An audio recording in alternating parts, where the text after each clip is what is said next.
Part 1. The Forgotten House.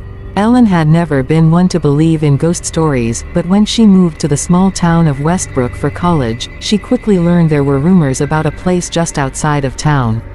The locals called it the Old Hollow House, an abandoned mansion that sat on a stretch of overgrown land at the edge of a dense forest. The house had been empty for as long as anyone could remember. Some said it had been left to rot after the last owner disappeared without a trace. Others claimed they'd seen strange lights flickering from the windows at night, but no one dared to go near it. To Ellen, it sounded like the perfect opportunity for an adventure. A curious person by nature, she loved exploring the unknown, especially places that terrified others. When she mentioned it in passing to a few classmates, they were quick to share their own stories about the house. "People go in, but they don't come out the same," one of them said with a laugh, as if it were some kind of joke. But there was something unsettling in their eyes that made Ellen question whether they were serious. One crisp autumn evening, after finishing her last class of the day, Ellen decided to see the house for herself. Armed with a flashlight and her phone camera, she set off towards the woods. The sky was overcast, and the wind had picked up, causing the branches of the trees to creak and sway. The path leading to the house wasn't well worn, and as Ellen trudged through the thick underbrush, she couldn't shake the feeling that she was being watched. The deeper she went, the more isolated she felt, and the sounds of the town, cars, voices, faded away completely. When she finally reached the house, it loomed ahead of her, dark and silent. The structure was far worse than she'd imagined, windows boarded up, the porch sagging under its own weight, and the roof caving in on one side. A rusty iron gate stood crooked in the overgrown front yard, and the stone pathway leading up to the door was cracked and uneven. The place looked as though it hadn't been touched in decades, yet something about it felt off. Ellen paused, staring at the house for a long moment. Despite her skepticism, she felt a shiver run down her spine. But she pushed the thought aside. This was just an old house, nothing more. She took a deep breath and walked up to the front door. Part 2. The first step inside. The door creaked loudly as Ellen pushed it open, the sound cutting through the quiet night like a warning. She hesitated for a moment, the hairs on the back of her neck prickling.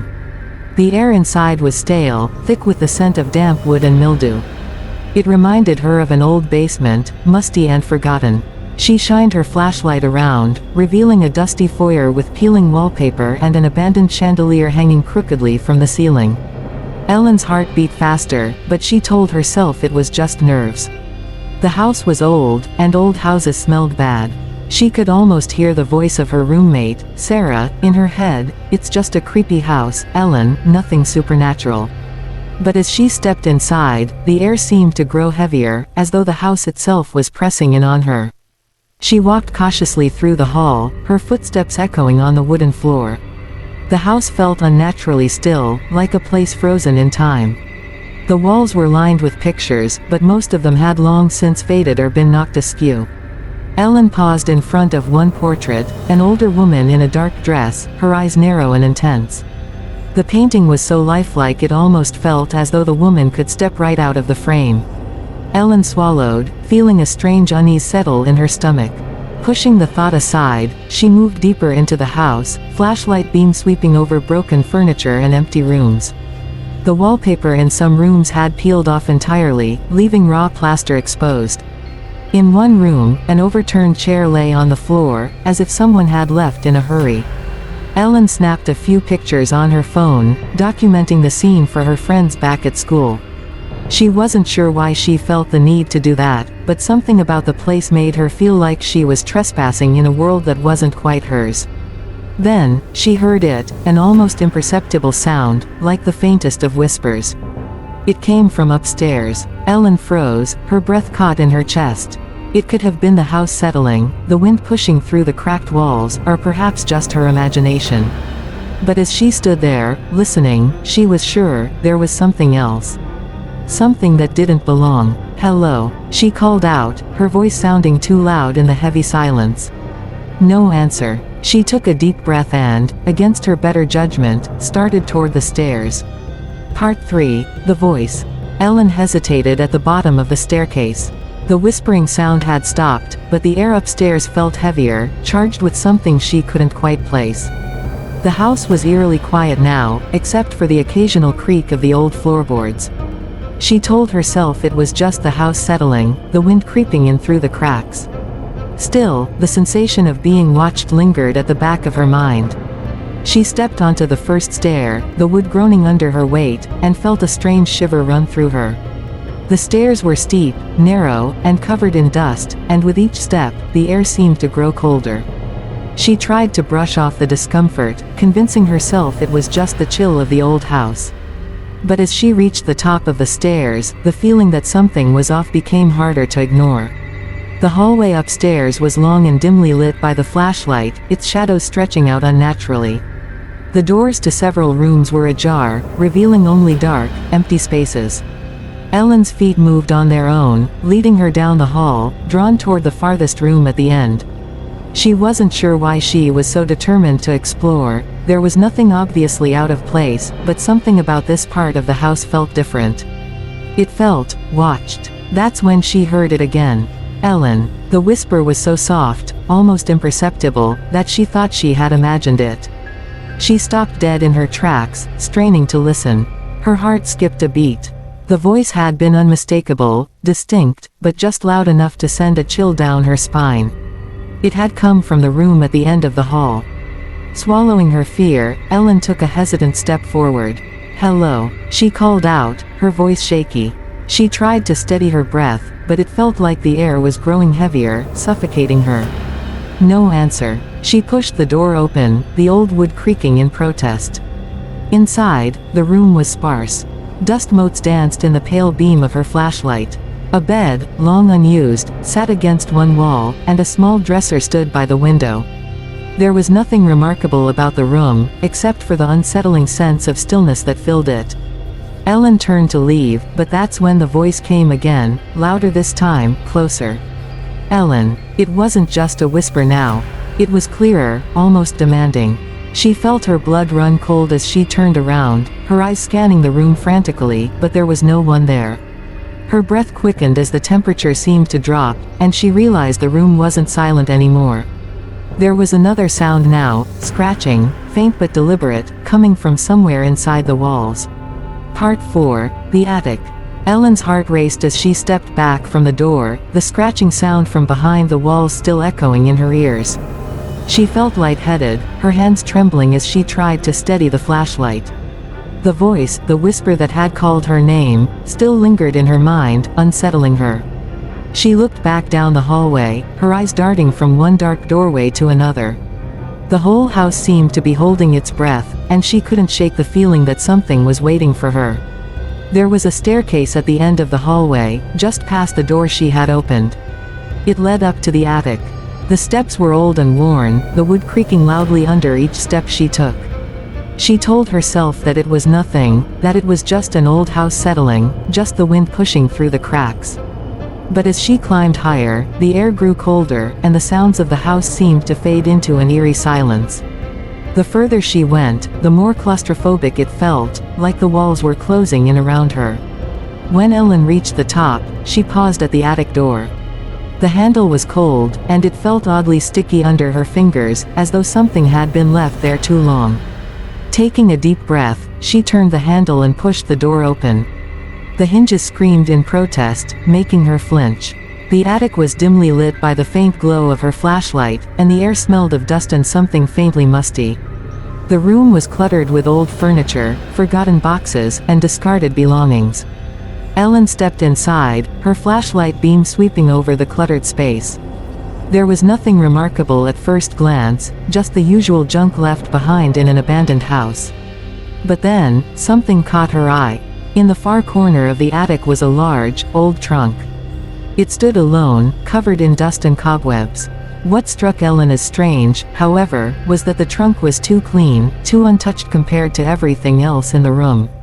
It was as if it had been carefully placed there and left, forgotten, for years. Something about it felt wrong.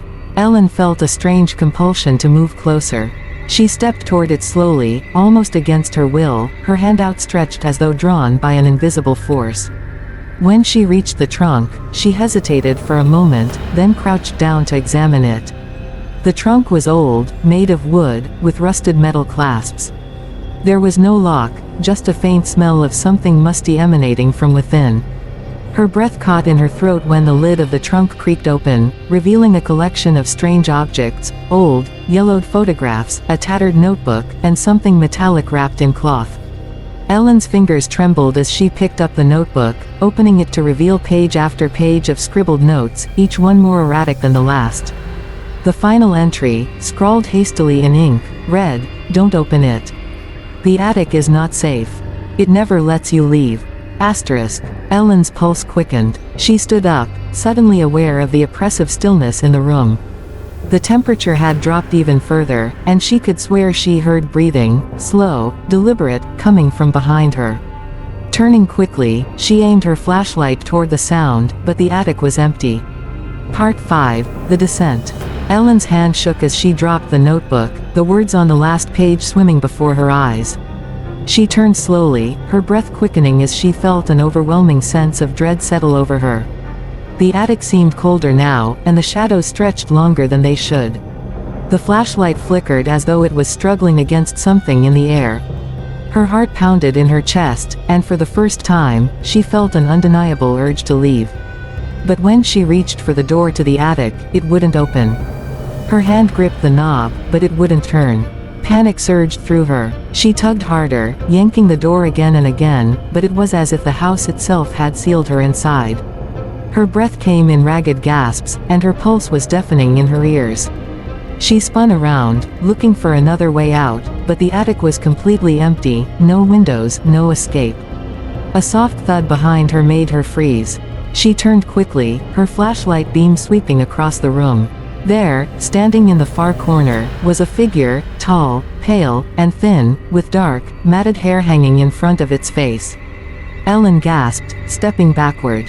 It didn't move, just stood there, watching her with an unnerving stillness. She could barely make out its features in the dim light, but its presence was enough to paralyze her with fear. Her legs felt weak, but she forced herself to move, stumbling toward the attic stairs in a desperate bid for freedom. She had to get out. The house was suffocating her. But as she reached the stairs, she heard a faint, guttural sound, the unmistakable noise of something dragging itself across the floor. Ellen glanced back toward the figure, which was now moving, slowly but steadily. Her pulse quickened as she scrambled down the stairs, her feet slipping on the old wood. She reached the bottom, breathing heavily, and turned to run down the hallway, but the house had changed. The walls felt closer now, and the hallway stretched unnaturally, like a tunnel closing in around her. Every step she took felt heavier, as if the very air was growing thicker, pressing against her chest. She forced herself to move faster, her thoughts muddled with fear. The sound of footsteps behind her, slow and deliberate, grew louder. She could hear something breathing, ragged and close, just behind her. A sharp, cold breath brushed her neck, and she spun around, but there was nothing there.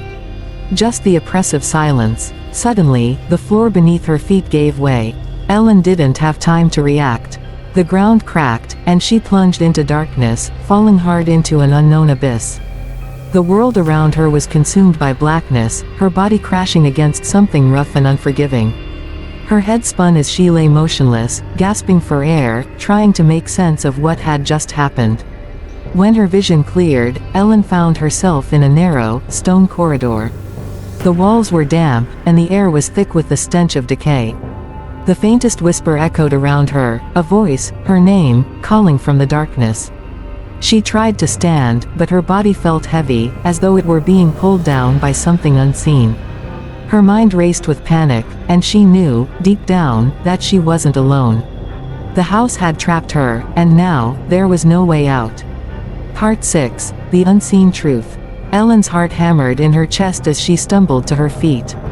Her body felt sluggish, as though the air around her was thick with some invisible weight. She took a shaky step forward, the damp, cold stone beneath her feet sending a chill up her spine. The corridor stretched on in front of her, the flashlight's beam weak against the overwhelming darkness. The walls were old, cracked with age, and covered in layers of grime. She could barely see anything, but there was something deeply unsettling about the place. The silence was too complete, too suffocating. She turned to look behind her, but the hole she had fallen through was gone. The floor where she had landed was solid, without any trace of the attic stairs she had just descended. Panic gripped her. The house was changing again. It wasn't just the decay, the crumbling wood, it was alive, shifting, adapting to whatever it wanted. Her breath hitched as she began to walk forward, her steps hesitant. The whispering started again, soft at first, like a murmur just out of reach. She strained to hear it, but as she moved, the voice seemed to grow louder, clearer. It was the same voice from earlier, the one that had called her name in the attic, now echoing down the hall, as though it was guiding her. "Ellen, come closer." The sound was chilling, but she couldn't stop herself. Her legs moved of their own accord, carrying her deeper into the narrow passage. Every instinct screamed at her to turn back, to escape, but something in the air, the pull of the voice, kept her moving forward. As she rounded a corner, she saw them. At first, she thought they were shadows, but as she drew closer, they became clearer. Figures, huddled together in the dim light. Their faces were gaunt and hollow, their eyes wide open but lifeless, as if staring straight through her. They didn't move, but they were watching her, every one of them. Ellen's stomach churned as she realized they were not just figures in the shadows. They were people, real people, or what used to be people. Their clothes were old, decayed, but their bodies were strangely preserved, their features frozen in time. And yet, there was something wrong with them. Their mouths were sewn shut. Her mind reeled. What were they? What had happened to them? The whispering returned, only this time it wasn't just one voice. It was a chorus of voices, all speaking in unison, their words scraping against her brain. "Join us." Ellen took a step back, a surge of terror hitting her chest. The figures didn't move, but she could feel their eyes on her, feel their silent plea.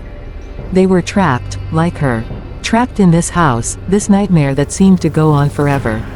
She had read about spirits, about people losing themselves to the past, but this was something far worse.